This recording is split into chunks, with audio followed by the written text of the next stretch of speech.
I was watching a few ZX80 videos on YouTube, and then also doing some parts lists this morning. It got me thinking about this, the last project I ever built on the Ben Heck show, the Atari 800 Portable.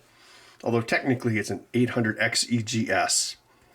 It uses the Mr. Atari My IDE interface and a compact flash card slot to store all the stuff. Then it's loaded with MyDOS, so it can support directories. It's like we can go to like disk 2. Oh, we've got some game folders. Cool. What's some cool games we could try? Pick directory RD2 games 1. And yeah, so it's acting like a 8-bit disk system. So it can load the games much, much faster than the original disk drive because it has an 8-bit interface to the card. Those cards are 16-bit, although this is an 8-bit computer, so of course we're going to have 8-bit access.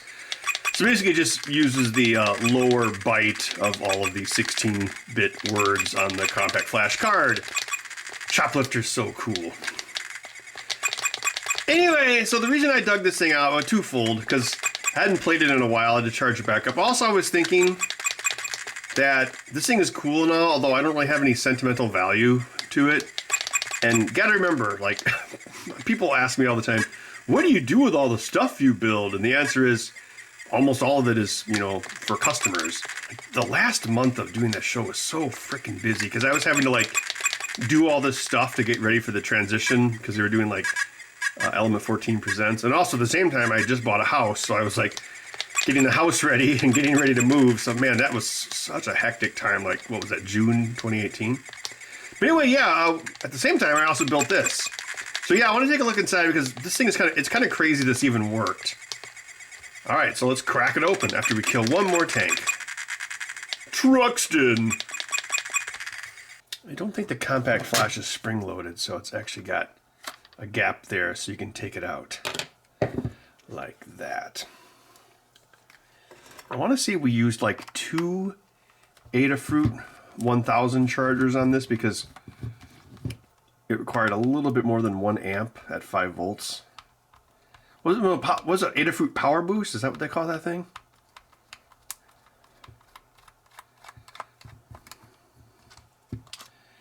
So yeah, there's this is the charging port at the top. It's a micro USB because it's just a Adafruit Power Boost 1000. And at the bottom is a mini USB, and that's actually the serial interface. So the thing that was cool about the Atari 800 was the Pokey chip. Well, the Pokey chip was a really cool chip because it did built-in keyboard scanning with debounce, which is something the Commodore 64 did not have. Commodore 64 keyboard was bit banged. Pokey also did, well, it means potentiometer in keyboard, so it also did the potentiometers, i.e. the pedal controllers, and it did sound. And the Pokey sound was actually pretty decent. Well, okay, really it was just double the sound channels of the Atari 2600, but it was pretty decent for 1979. But yeah, it also had a serial it also did the serial communications over the SIO port, like to the disk drives and stuff. And it's just a plain Jane serial connection. Oh yeah, and the screen was like its own module because of the way the 3D print worked. Oh, I missed one screw. Oh, darn it. There's always an extra screw. Well, that hole's a little stripped, isn't it? I think there's a disconnect on this. Yeah. Oh, yeah. Oh, okay. So this is the video signal. So the thing that's crazy about this is we did this, man, again, it's a miracle this thing even worked. Because we did it like at the last minute and we used laser paint, which is the term Felix and I came up with. So laser paint is when you use Krylon spray paint on a blank PCB, then you laser off the Krylon, and then you use the Krylon paint as the etchant mask when you make the circuit boards. And it actually works pretty well. I think you have to do like 2 passes, and then of course you have to pick what resolution. But yeah, I mean, we were actually able to do traces like this with the laser. I think, was it 600 dots per inch? I guess it's enough. The two LEDs on the bottom, those are the RX TX indicators for the serial transfers. Yeah, so this, like I said, we started our final episode as one thing and then we switched at the last minute. So that's why we didn't even have enough time to order circuit boards from Osh Park. It was that rushed. This is also a separate piece, the keyboard. You know, I don't think I'd ever made... Yeah, this was the first time I ever made an Atari 800 from scratch. So really all I had was the XEGS schematics. And then I just had to, like, pray, and it actually worked. It was so crazy. Well, not all of it worked, because yeah, you can bodge wires here, because I think when we etched this one, some of it failed, so that's why we had to do some of these manually. So part of the reason I kind of wanted to look inside this was because I think it'd be cool to, like, maybe make more of these, or just, like, get the circuit boards made and then sell them as kits. Although I guess you'd have to make sure it's okay with Mr. Atari, or you'd have to, you know, because he sells those. He sells kits or ROMs. Although you can also download the data and just build it yourself, because really it's just I think it's like a buffer and a couple muxes to interface this, because you know this can act as a hard drive, but it can also act as a mass storage device, although this uses it as a hard drive. So yeah, this is all meant to be removable. But, oh yeah, I think, yeah, see, this one had a bunch of fails on it, so I had to, like, put in wires to manually do the traces, because a lot of these verticals just didn't work. The traces, yeah, that was so rushed. Like, we were scrubbing, so Felix was actually scrubbing the copper off. That's how rushed it was. I think this was this for the screen? Yeah, this is crazy about this. This has all the chips in it. So it's got, well, I guess they're labeled. So you've got the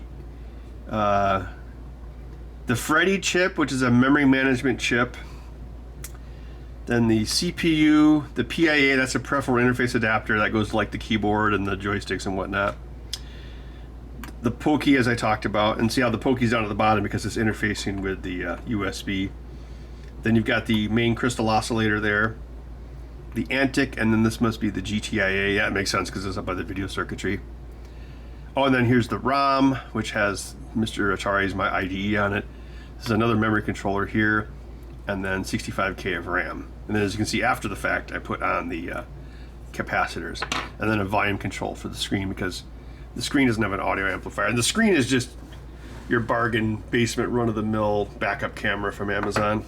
It's kind of crazy. It's got all the chips. That's why the power consumption's so high. But yeah, I mean, this would be a cool kit, right? I think does this just lift out? I can't remember. Feels like it. Feels like the first time. Oh, so we got another disconnect there. Another disconnect. Yeah, so in the back, it's got two Adafruit PowerBoost 1000s in parallel. These batteries are a little puffy. I might need to swap those out. So one of the things I did with this was I used vias as through holes. Well, I mean, they make little things you can poke into circuit boards to make your own vias, but I didn't have any of those. So yeah, I basically blobbed up the solder. So anytime I had to do a through hole, I would use a via. I would use one of these pins, because you knew there was going to be solder connecting both sides. And yeah, there is some additional glue logic here, and a few op amps for the video, and then amplifier. And then here you can see we made a mistake and we had to change it, but it still worked. Oh yeah, I think that's an 8-bit buffer for this, because it has to isolate that bus. IDE interface, and IDE is 16-bit, but all the commands are on the lower byte, so you don't actually need to use the whole 16-bit bus to send commands to it. So this only uses the lower 8. So if this thing's like, oh, I've got 128 megabytes capacity, it's like, well, actually I have 64 megabytes capacity because half of it is not attached. Puffy puffers. Beauty. Actually, not beauty. I should probably swap those out. But yeah, I decided I would take a look at this for old time's sake, and yeah, so this particular unit, well, hopefully with replaced batteries. Yeah, I was thinking about selling this. So so if anyone's interested, go to benheck.com, and there's an email link there. It's my Outlook account, and send me an email if you actually would be interested in purchasing this particular unit. Otherwise, I just might put it on eBay. But yeah, and also let me know if you're interested in kits. Well, you'd probably have to take apart. Well, the best way to do it, like there are existing like 800 rebuild kits.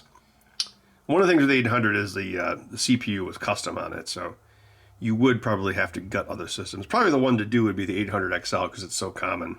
Well, I'd probably use the XEGS because it had simplified RAM. Of course, I could do that now. I could just use 64K of static RAM from something else. Also, the XEGS is really hard to find now. So the days of getting those for like $75 on eBay are long gone. The mortal enemy of hot glue. Rubbing alcohol! No! Hey, that made me think of Bug's Life for some reason. Which then made me think, you know, you could make like the ultimate like derivative movie. If you took like the 3 plots that so many movies rip off. So you basically, if you could combine Seven Samurai with Chinatown and Heart of Darkness, you could make the ultimate derivative movie. Heart of the Seven Samurai of Darkness. Okay, I've got it. So there's this river, right? And the river is supplying all the water to the area.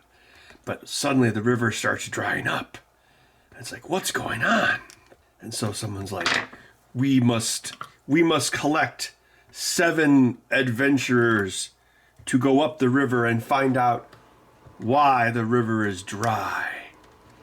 And when they get there, they find, what was his name in the novel?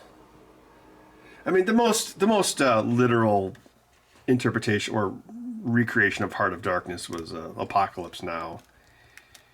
But the original novel, like 100 years ago, it was the Amazon River. So they go up the river, and they fight goons along the way. And then the twist ending is the guy turned off the water on purpose so he could sell the water. There you go. That's all 3 of them in one go. Oh, yeah, that's a puffy critter, all right. Come on, happy little clouds. Come on. I've been witness to the birth of every little creature on this island.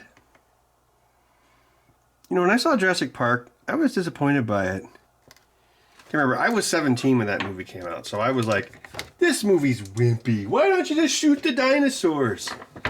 Like, all the millennials were like little kids. You know, they were like, what would they be, like 10 when that movie came out? And they're like, oh, I'm so scared. But I was like, this is dumb.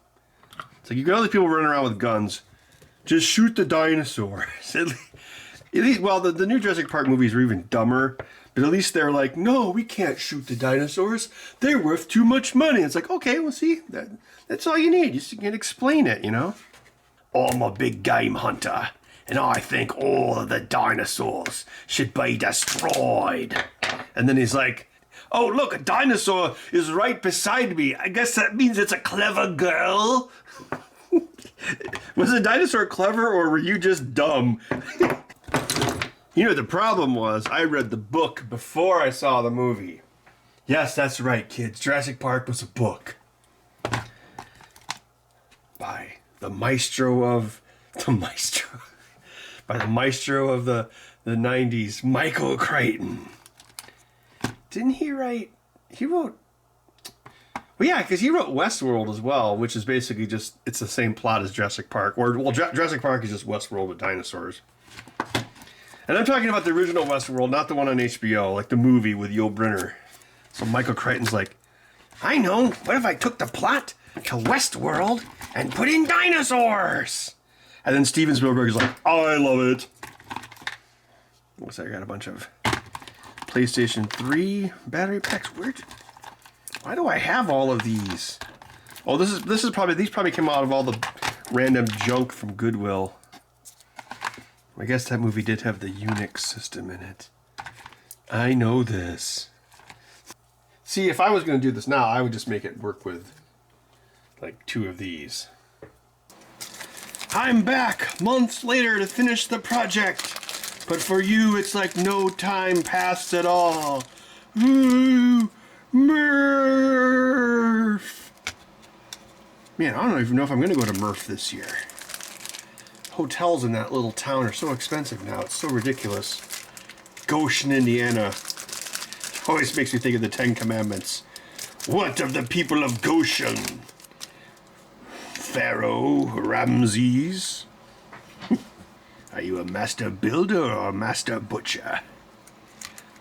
Wiring up lipos is always kind of nerve-wracking because lipos have a lot of power. That's what makes them dangerous. It's kind of like your electric car battery. Most of the technology in it is there to keep it from exploding. That's the part old Elon won't tell you. But it's true. Let's use some high-tech hot glue. I don't know. I've had this thing laying around for years. Like, yeah, I don't know. It's just like, it's just kind of up on my shelf. Like maybe someone else could enjoy it. And I could enjoy their money. So I'm just going to cut these one at a time. I have been trying to like strip wires with my teeth less. So, you know, there is that. Like sometimes I'll let my thumbnails get a little too long. Like I try to like, if I'm going to strip wires with a part of my body, I try to use like my fingernails now. Alright, I need to hunch over this. So camera, get out of the way. See, this in some ways is like an EV car battery. It's like, oh, one 3.7 volt cell isn't enough to, there's not enough current there to control my computer or my car. Well, alright. So I'll have 2 cells. So okay, but now it takes more circuitry to monitor those cells and to charge them safely. And then when you get to an EV, it's like, oh, I need 4,000 of these cells. And yeah, it's not like there's some sort of magical lithium-ion cell that exists for electric cars. No, it's like thousands and thousands of these 3.7 volt cells. So yeah, you think about like, oh, here's the complexity of charging it safely for your phone, which isn't really that complex. And then you make it much, much more difficult. That noise in the background, that's some 3D printers printing some stuff for MGC. See, what I should really do is make a PCB version of this and then make it based off the XL, not the XC. That way we don't need the memory mapper chip. And we could use smaller RAM chips and some other things we could do better. Yeah, those lipos I ordered, it's like, these cannot be transported by the US Postal System. Because the US Postal System uses commercial airliners to ship their mail. So it's like, oh, if the lipo is going to catch on fire and cause a plane to wreck, it's better for it just to be like a UPS plane. Or better yet, don't even put it on a plane, just have it be ground. It's the same reason why they won't let you have loose lipo bags in your luggage, because if it's underneath the plane, if something happens, it's harder to get at. Whereas if your Samsung, what was that phone that caught on fire, the Note 3? See, if that thing catches on fire, the stewardess can just dump a bunch of water in your lap. Well, I guess if I sold this to someone, I'd have to send it via UPS. Oh yeah, because they've got these things now at the post office where it's like you have to sign a disclaimer. So if I like ship a whole bunch of mercury and I don't tell them, and then it leaks and then eats a plane, it's my fault. Yeah, that's actually kind of a new thing at the post office. There's plenty of YouTube videos about like mercury and gallium and how they'll infect aluminum. It's pretty cool stuff. But that's why they also don't like mercury on planes, because planes are made of aluminum. Yeah, it's really weird, like, if you can remove the aluminum oxide layer and expose the actual aluminum surface to either gallium or mercury, it infects the aluminum, and it basically, like, they could be like an aluminum padlock, and like you can break it apart with your hands. It's pretty crazy stuff. And it doesn't just affect the area where it contacts the metal. It like infects it, so like the whole structure of the aluminum is compromised, which is why they don't want mercury on aluminum planes. You know, lipos in this whole EV thing, it makes me think of nitroglycerin a lot. So like, the innovation with nitroglycerin, it wasn't about the nitroglycerin, it was about making nitroglycerin safe. So Alfred Noble, his whole family got blown up by liquid nitrogen. He's like, I'm the last noble. I vow to make nitrogen safe. And his innovation was to pack it in clay. And that's where dynamite comes from. Nitroglycerin didn't just make dynamite more powerful or explosives. It made gunpowder more powerful. Like you'll see those westerns and there'll be like the cliche of like hiding behind a wooden table. And that actually had some merit in the black powder days before nitroglycerin was used in ammunition. So the stabilization of nitroglycerin didn't just make dynamite a very effective explosive tool, it also made bullets more dangerous. And that's where the Nobel Peace Prize came from, because Alfred Noble was like, oh, my invention, it's killed so many people. I will become a man of peace. And so he used all his fortune to set up in perpetuity the Nobel Peace Prize. Basically out of guilt. I guess that's a better use of your guilty fortune than the Winchester House. That's in oh, what's it called? San Jose, yeah. The widow of the inventor of the Winchester rifle. Similar kind of thing. Oh, I'm so guilty of all the people that were killed by my husband's invention. But instead of setting up a trust for peace, I'm gonna build a giant maze house so the ghosts of his victims can't find me. Yes, I think Alfred Noble had a much more noble usage of his money.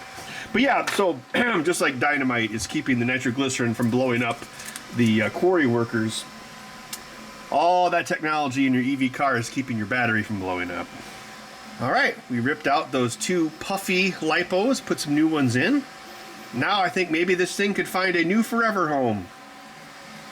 I mean, I love the Atari 800, but this thing has just been sitting on my shelf for like, what, 6 years? So I could always just build another one.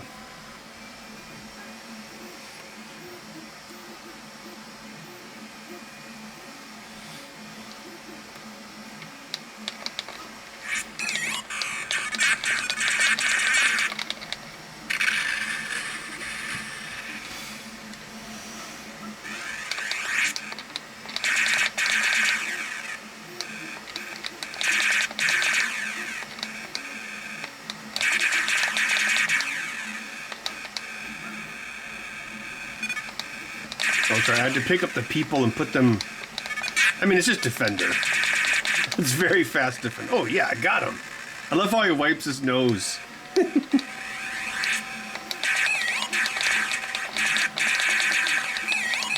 Who's that guy on YouTube? Sharkopolis? Top 10 Atari 800 games you might remember from the 80s. Is it loading? Yes!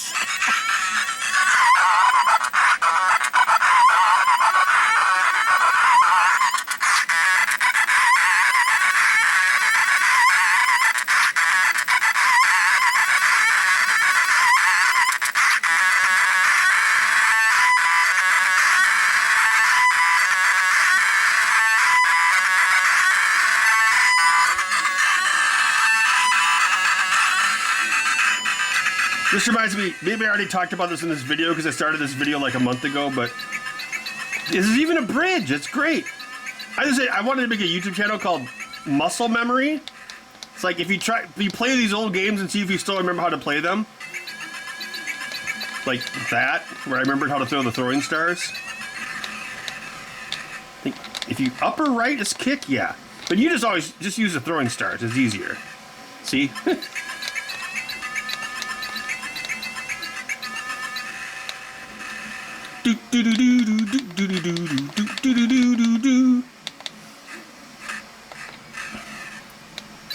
Why even risk it?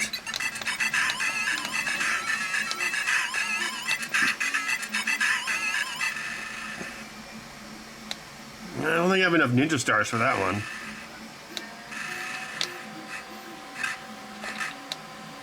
Oh wait, yeah, okay, yeah. Back and upper left was your sword. I think that the sword's a one hit, yep. And I'm pretty sure the goal of this game is to get all those shrine things that I picked up.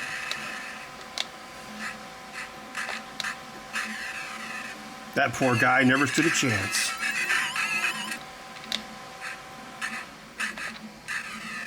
Oh, see, I gotta be careful here because... Oh no, he got me! Because I think if you drop down, your stars despawn. How do I start over? Oh, these are the super ninja stars.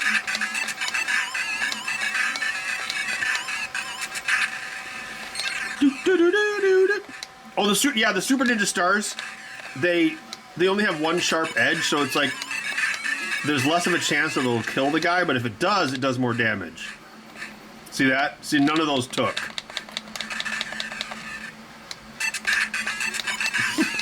Muscle Memory would be a good YouTube channel. Today on Muscle Memory, Boulder Dash, Ninja, and Donkey Kong. College professors hate him. Oh, there's one hit.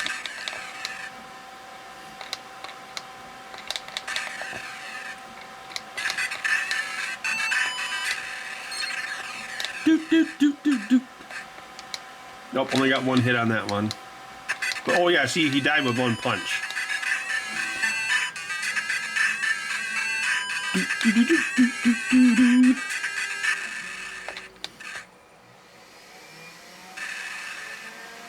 Wow, 3 bad guys.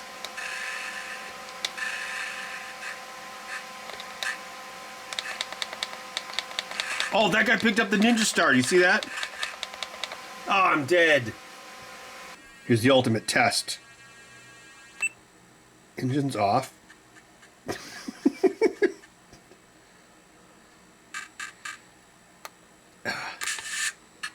A for airlock.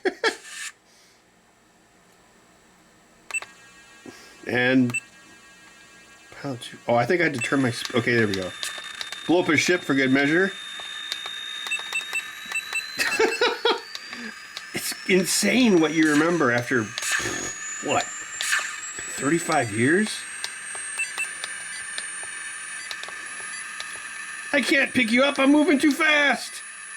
I hope you enjoyed this look into the repair of the Atari XEGS portable computer.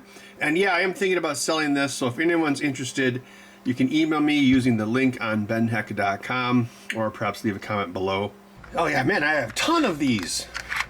The 64K SRAM, look at them all. So yeah, I could build more of these. I could build them better. Using circuit boards that weren't laser painted at the last minute. You could put a whole Commodore 64 on one of these chips.